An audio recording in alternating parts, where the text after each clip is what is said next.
Did you know that faith comes by hearing, and hearing by the Word of Yah? My goal is to bless you with the Word. Listen to it while you're driving. Listen to it while you're walking along the way. Listen to it when you lay down at night.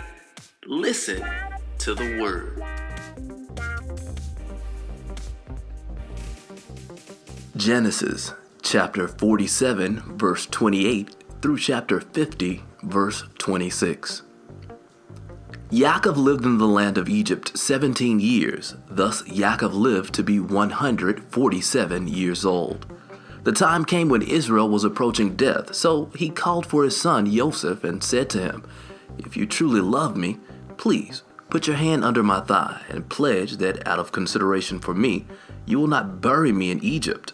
Rather, when I sleep with my fathers, you are to carry me out of Egypt and bury me where they are buried." He replied, "I will do as you have said." He said, "Swear it to me." And he swore to him. Then Israel bowed down at the head of his bed. A while later, someone told Joseph that his father was ill. He took with him his two sons, Manasseh and Ephraim. Yaakov was told, "Here comes your son Joseph." Israel gathered his strength and sat up in bed.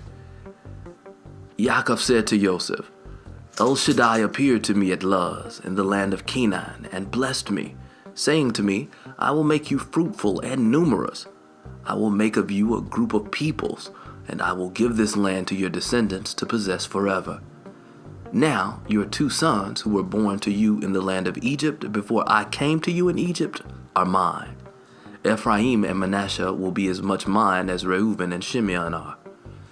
The children born to you after them will be yours, but for purposes of inheritance, they are to be counted with their older brothers. Now as for me, when I came from Padan, Rachel died suddenly as we were traveling through the land of Canaan, while we were still some distance from Ephrat. So I buried her there on the way to Ephrat, also known as Bethlehem. Then Israel noticed Joseph's sons and asked, "Whose are these?" Joseph answered his father, "They are my sons, whom the Most High has given me here." Yaakov replied, "I want you to bring them here to me so that I can bless them."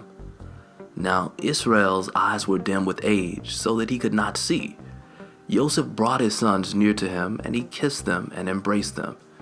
Israel said to Joseph, "I never expected to see even you again, but the Most High has allowed me to see your children too." Joseph brought them out from between his legs and prostrated himself on the ground. Then Joseph took them both, Ephraim in his right hand toward Israel's left hand, and Manasseh in his left hand toward Israel's right hand, and brought them near to him. But Israel put out his right hand and laid it on the head of the younger one, Ephraim, and put his left hand on the head of Manasseh. He intentionally crossed his hands, even though Manasseh was the firstborn. Then he blessed Joseph. "The Most High in whose presence my fathers Abraham and Yitzchak lived, the Most High who has been my own shepherd all my life long to this day, the angel who has rescued me from all harm, bless these boys. May they remember who I am and what I stand for, and likewise my fathers Abraham and Yitzchak, who they were and what they stood for, and may they grow into teeming multitudes on the earth." When Joseph saw that his father was laying his right hand on Ephraim's head, it displeased him, and he lifted up his father's hand to remove it from Ephraim's head and place it instead on Manasseh's head.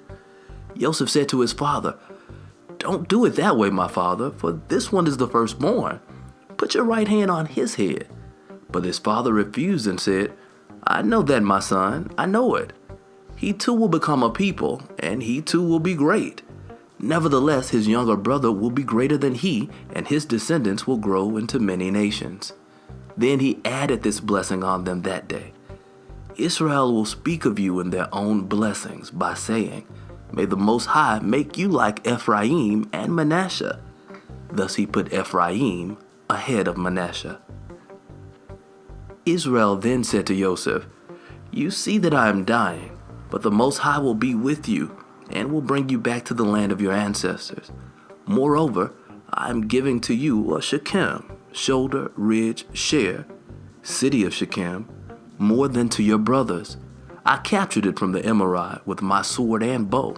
Then Yaakov called for his sons and said, Gather yourselves together, and I will tell you what will happen to you in the Acharit Hayamim. Assemble yourselves and listen, sons of Yaakov. Pay attention to Israel, your father. Reuven, you are my firstborn, my strength, the first fruits of my manhood. Though superior in vigor and power, you are unstable as water, so your superiority will end, because you climbed into your father's bed and defiled it. He climbed onto my concubine's couch. Shimeon and Levi are brothers, related by weapons of violence. Let me not enter their counsel. Let my honor not be connected with their people.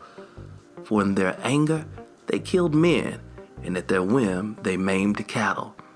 Cursed be their anger, for it has been fierce, their fury, for it has been cruel. I will divide them in Yaakov and scatter them in Israel. Yahawashi, your brothers will acknowledge you. Your hand will be on the neck of your enemies. Your father's sons will bow down before you. Yahawashi is a lion's cub. My son, you stand over the prey. He crouches down and stretches like a lion. Like a lioness, who dares to provoke him? The scepter will not pass from Yahawashi, nor the ruler staff from between his legs, until he comes to whom obedience belongs. And it is he whom the peoples will obey. Tying his donkey to the vine, his donkey's coat to the choice grapevine, he washes his clothes in wine, his robes in the blood of grapes. His eyes will be darker than wine, his teeth whiter than milk. Zebulun will live at the seashore, with ships anchoring along his coast and his border at Sidon. Issachar is a strong donkey, lying down in the sheep sheds. On seeing how good his settled life and how pleasant the country, he will bend his back to the burden and submit to forced labor. Dan will judge his people as one of the tribes of Israel. Dan will be a viper on the road, a horned snake in the path that bites the horse's heel, so its rider falls off backward. I wait for your deliverance, Yah. Gad, troop. A troop will troop on him, but he will troop on their heel. Asher's food is rich. He will provide food fit for a king. Naphtali is a doe set free that bears beautiful fawns. Yosef is a fruitful plant by a spring, with branches climbing over the wall. The archers attacked him fiercely, shooting at him and pressing him hard, but his bow remained taut, and his arms were made nimble by the hands of the mighty one of Yaakov. From there, from the shepherd, the stone of Israel, by the power of your father who will help you, by El Shaddai who will bless you with blessings from heaven above, blessings from the deep lying below, blessings from the breast and the womb. The blessings of your father are more powerful than the blessings of my parents, extending to the farthest of the everlasting hills. They will be on the head of Yosef, on the brow of the prince among his brothers. Benjamin is a ravenous wolf, in the morning devouring the prey, in the evening still dividing the spoil. All these are the 12 tribes of Israel, and this is how their father spoke to them and blessed them, giving each his own individual blessing. Then he charged them as follows: I am to be gathered to my people.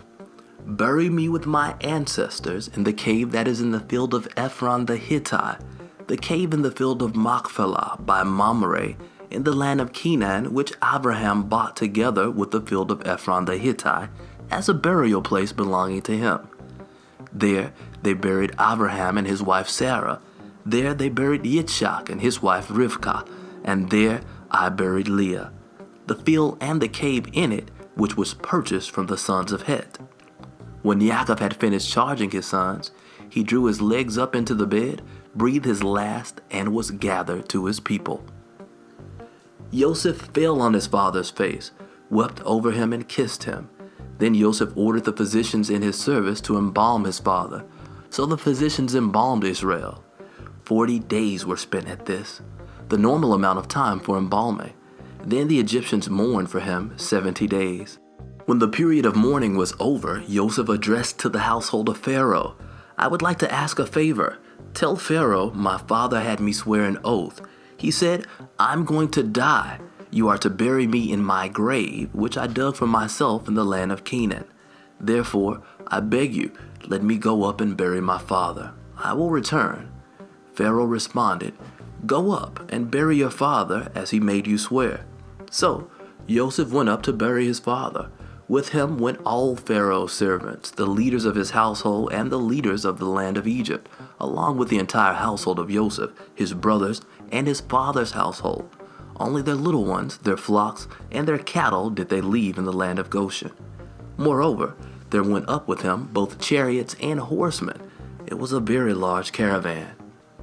When they arrived at the threshing floor in Atad, beyond the Yarden, they raised a loud and bitter lamentation, mourning for his father 7 days. When the local inhabitants, the Canaanites, saw the mourning on the floor of Atad, they said, How bitterly the Egyptians are mourning. This is why the place was given the name Avel Mizraim, mourning of Egypt. There beyond the Jordan. His sons did to him as he had ordered them to do.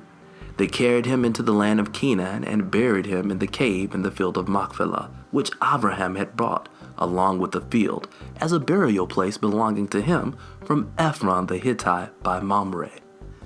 Then, after burying his father, Joseph returned to Egypt, he, his brothers, and all who had gone up with him to bury his father. Realizing that their father was dead, Joseph's brothers said, Joseph may hate us now and pay us back in full for all the suffering we caused him. So they sent a message to Joseph which said, Your father gave this order before he died. Say to Joseph, I beg you now, please forgive your brother's crime and wickedness in doing you harm. So now, we beg of you, forgive the crime of the servants of the Most High of your father. Joseph wept when they spoke to him, and his brothers too came, prostrated themselves before him and said, Here, we are your slaves. But Joseph said to them, Don't be afraid. Am I in the place of the Most High? You meant to do me harm, but the Most High meant it for good, so that it would come about as it is today, with many people's lives being saved. So don't be afraid. I will provide for you and your little ones. In this way he comforted them, speaking kindly to them. Joseph continued living in Egypt, he and his father's household. Joseph lived 110 years. Joseph lived to see Ephraim's great-grandchildren, and the children of Manasseh's son, Machir, were born on Joseph's knees. Joseph said to his brothers, I am dying, but the Most High will surely remember you and bring you up out of this land to the land which he swore to Abraham, Yitzchak, and Yaakov. Then Joseph took an oath from the sons of Israel. The Most High will surely remember you, and you are to carry my bones up from here. So Joseph died at the age of 110, and they embalmed him and put him in a coffin in Egypt.